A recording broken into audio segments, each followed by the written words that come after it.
নমস্কার বন্ধুরা, আমি পলাশ বিশ্বাস আর আপনারা দেখছেন পলাশ বিশ্বাস ভিডিওস। আশা করি আপনারা প্রত্যেকে ভালো আছেন আর আপনাদের বাগানের গাছগুলিও ভীষণ ভালো আছে। বন্ধুরা, থাম্বনেল টাইটেল থেকে বুঝতেই পেরে গেছেন যে কোন বিষয় নিয়ে আলোচনা করতে চলেছি। হ্যাঁ বন্ধুরা, শীতের রানী গোলাপ। আমার বাগানে গোলাপ ফুল ফুটছে। আমি মাটিতেই গাছ করি, সবার প্রথমেই বলে নিই, কারণ সিন্ডারে আমি করতে পারি না, কারণ আমার যা প্রফেশন সেখানে সিন্ডারে করতে গেলে যে পরিচর্যার প্রয়োজন হয় ততটা সময় আমার পক্ষে বের করা খুব মুশকিল।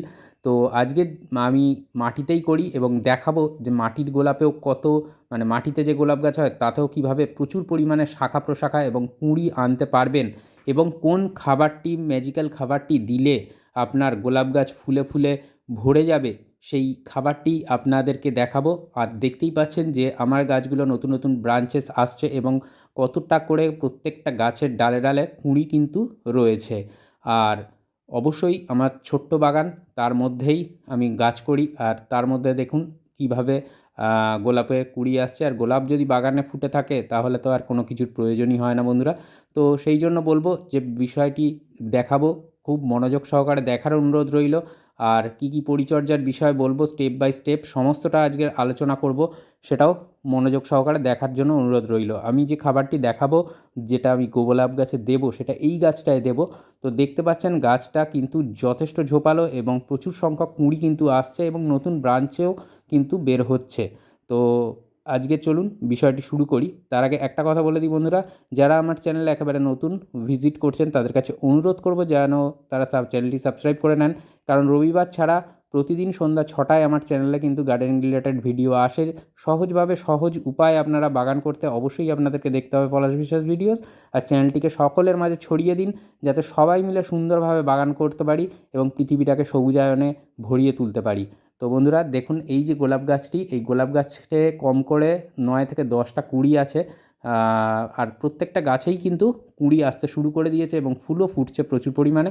তো বন্ধুরা, যেটাই হোক, সবার প্রথম যে কথাটা বলবো শুরু করার আগে সেটা হচ্ছে মাটিতে জলের ব্যাপারটা। মাটিতে যেন কোনোভাবে জল না হোল্ড করে রাখে মাটি, এই রকম মিডিয়া বানাবেন। আমি ডেসক্রিপশানে লিঙ্ক দিয়ে দেবো, চাইলে আপনারা সেই লিঙ্কে গিয়ে ক্লিক করে দেখে নিতে পারবেন যে কীভাবে সয়েল মিডিয়াটা তৈরি করতে হবে গোলাপ গাছের। আর মাটিতে যদি জল জমে থাকে তাহলে কিন্তু ডাইব্যাক হয়ে যাওয়ার একটা সম্ভাবনা থাকে। আর গোলাপ গাছে কিন্তু সেভাবে শ্যুটও আসে না, যেগুলো ডাল নতুন নতুন, এবং সেইগুলো আসাতেও কিন্তু বিঘ্ন ঘটায়।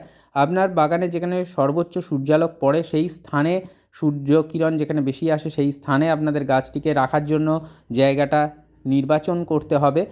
আর আরেকটা জিনিস যেটা বলবো, যে জলের যে ব্যাপারটা সেটা অন্তত 2 থেকে 3 ইঞ্চি টবের উপরে, টপ সয়েল যদি শুকিয়ে যায় তারপরে জল দেবেন, কারণ নিচের দিকের মাটি কিন্তু ভিজে থাকে। এই কথাগুলো আপনাদেরকে সবার প্রথমে মনে রাখতে হবে। আর বেশি বেশি খাবার দিলেই যে বেশি ফুল ফুটবে এমনটা নয়, এতে হিতে বিপরীতও হতে পারে। আর ফাঙ্গিসাইডের ব্যাপারটা যেটা বলবো সেটা কিন্তু নিয়ম মেনে চালিয়ে যেতে হবে। সেটা অন্তত 10 দিনের ব্যবধানে আপনাদের স্প্রে করতে হবে এবং কিছুটা টবের মাটিতেও দিতে হবে। এবং ফাঙ্গিসাইড এটাই ব্যবহার করবেন যেটার মধ্যে সিস্টেমিক এবং কন্ট্যাক্ট উভয় গুণ বর্তমান, অর্থাৎ সিস্টেমিক মানে যেটা ভিতর দিয়ে কাজ করবে, ফাঙ্গাসকে নষ্ট করবে। আর যেটা কন্ট্যাক্ট সেটা উপর থেকে নষ্ট করবে, মানে পাতার উপর থেকে নষ্ট করবে, ফাঙ্গাসকে মেরে ফেলতে সাহায্য করবে বা দমন করতে সাহায্য করবে। আর যেটা উভয় গুণ বর্তমান যে পেস্টিসাইডে, সেটা কিন্তু ভিতর দিয়েও কাজ করবে এবং উপর থেকেও কাজ করবে। তো এই ফাঙ্গিসাইডের ব্যাপারটা বলে দিলাম।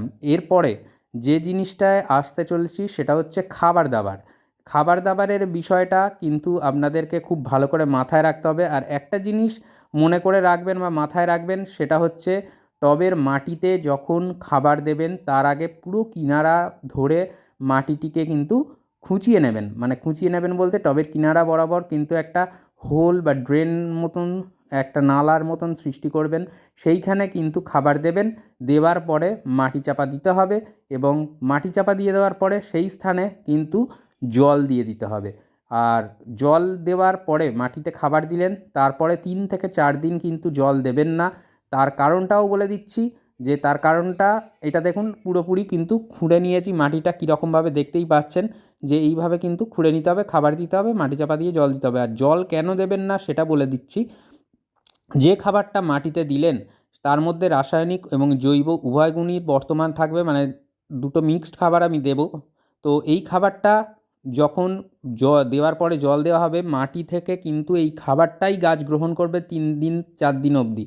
তারপরে শুকনো হয়ে গেলে তার মধ্যে ক্রাইসিস সৃষ্টি হবে আবার খাবারের দ্বিতীয়বার, তখন জল দিলে আবার সে কিন্তু সেই খাবারটাই গ্রহণ করবে এবং তাড়াতাড়ি দ্রুত গ্রহণ করবে। কী কী খাবার আমি নিলাম এবার বলে দিই।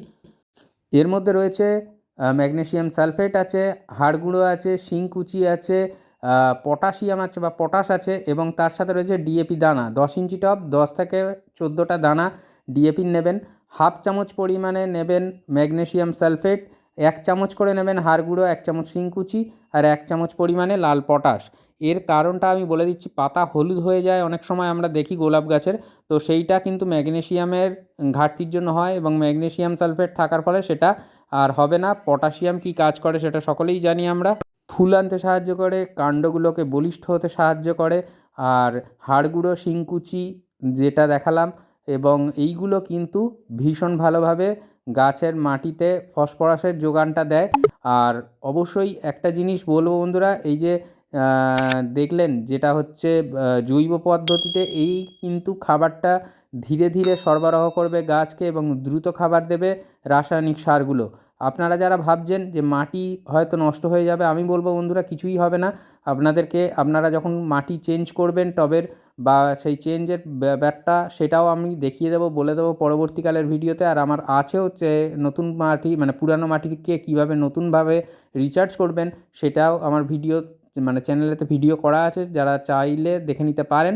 আর খাবারগুলোকে ভীষণ ভালোভাবে মিশিয়ে নিতে হবে যাতে মানে যে ফিডার রুটগুলো আছে গাছের, যারা খাদ্য গ্রহণ করবে তারা যাতে সব দিক থেকে সুন্দরভাবে খাবারগুলো প্রত্যেকটা উপাদান সমপরিমাণে পায়।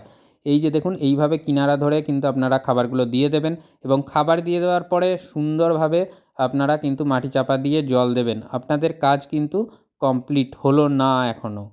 হ্যাঁ, এখনও হলো না। মাটিতে আমরা দিলাম যেগুলো সেগুলো হচ্ছে ম্যাক্রোনিউট্রিয়েন্ট।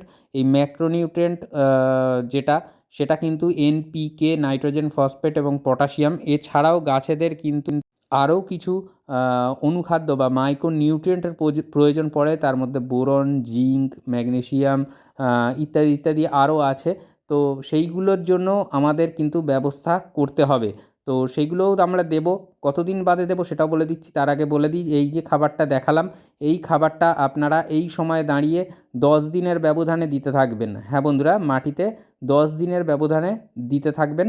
তাহলেই দেখতে পাবেন যে গাছ কতটা পরিমাণে ঝোপালো হচ্ছে, কতটা পরিমাণে কুঁড়ি আসছে এবং কতটা পরিমাণে আপনাদের ফুলের আকারও বৃদ্ধি পাচ্ছে। তো এই খাবারগুলো অবশ্যই দিতে হবে 10 দিনের ব্যবধানে এবং সকালের দিকে দেবেন। আর অবশ্যই আর সকালের দিকে দেওয়ার পরে আপনারা যে জলটা দেবেন সেই জলটাও আপনারা কিন্তু ভালোভাবে ভরপুর জল দিয়ে দেবেন, যাতে আর আপনাদের 3 থেকে 4 দিন জল দেওয়ার প্রয়োজন না পড়ে। এটা গেল ম্যাক্রোনিউট্রিয়েন্ট বা যে বড় খাবার যেগুলো এনপিকে, নাইট্রোজেন, ফসফেট এবং পটাশ যেটা দরকার প্রত্যেকটা গাছের সেইটা দেওয়া। এবারে মাইক্রোনিউট্রিয়েন্ট বা অনুখাদ্যের কথা বলবো। তো এই অনুখাদ্য কিন্তু ভীষণ পরিমাণে প্রত্যেকটা গাছের প্রয়োজন হয়, বিশেষত যখন ফুল আসে, কুঁড়ি আসে, সেই সময় কিন্তু এই অনুখাদ্যের প্রয়োজন প্রচণ্ড পরিমাণে দেখা দেয়। এইটা হচ্ছে গোলাপ গাছের জন্য একেবারে আদর্শ। আমি বলবো না যে অন্য অনুখাদ্য আপনাদের না দিতে, এটা বারণ করব না। আপনাদের কাছে যে অনুখাদ্য আছে সেটাই দিন। আর এই সুপার সোনাটাটা আমি এই কারণে দেখাচ্ছি বন্ধুরা, যে গোলাপ গাছে একটা সমস্যা দেখা দেয় পাতা কোঁকড়ানোর। সেই পাতা কোঁকড়ানো রোগ এবং কিছু কীটনাশক বা কীটপতঙ্গের হাত থেকে বাঁচায়। তো সেই জন্য এটা একদিক থেকে কীটনাশক, আবার আরেক দিক থেকে কিন্তু এর মধ্যে অনুখাদ্যও বর্তমান আছে। আর এই জিনিসটা আপনারা কিন্তু যে কোনো গাছে দিতে পারবেন, কোনো সমস্যা হবে না। আর এইটা দেখুন কীটনাশক, এটা আপনারা ব্যবহার করবেন, এটাও গোলাপ গাছের জন্য ভীষণ ভালো কাজ করে। বিশেষত মাকড়নাশক হিসাবে এর সুখ্যাতি রয়েছে, এটা থিটা। তো এইটাও কিন্তু গোলাপ গাছে আপনারা স্প্রে করে যাবেন। আর এগুলো প্রত্যেকটাই কিন্তু যেটা দেখালাম সুপার সোনাটা 1 লিটার জলে 1.5 ml এবং এটাও 1 লিটার জলে 1.5 ml আপনারা কিন্তু দিতে পারেন এবং অবশ্যই আলাদা আলাদাভাবে, একসাথে দুটো মিশিয়ে নেবেন না। আর এইটা কিন্তু ভীষণ ভালো কাজ করবে। কীটপতঙ্গ না আসলেও এটা 15 দিনের ব্যবধানে আপনার সুস্থ গাছকে এই দুটো জিনিস স্প্রে করবেন 15 দিনের ব্যবধানে।